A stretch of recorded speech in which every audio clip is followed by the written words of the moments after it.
Dhe tani vetëm 2 kemi ushqyer, pasi të tjerët ishin në gjumë, dhe tani po fillojnë tani të griten nga pak.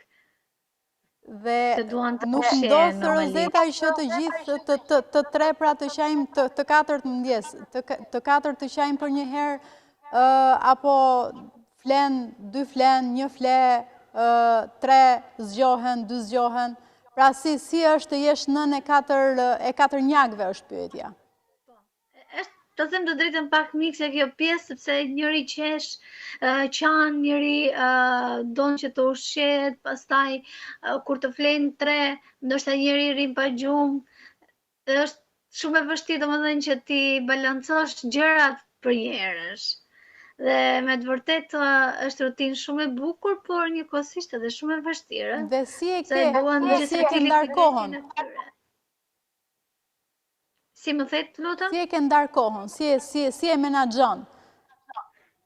Atëre, çojemi në mëngjes, normalisht marrim, merremi pak me bebushat, i ndërojmë, pastaj në momentin që unë i ndrojnë, babai ose nëna kur tjetë më i pari bën gati qumshtin, dhe në momentin që bën gati qumshtin, unë i marrim dhe i ushqejmë. Pra i ushqejmë që të 3 njëkohësisht.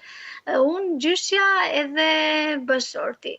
Kurse njerin e kemi pak më me vonesë, sepse është pak më gjumash, të thënë të drejtën, edhe flen pak më shumë ai, por pi më shumë normalisht, momentin që ai zgjohet pak më vonesë. Dhe kjo është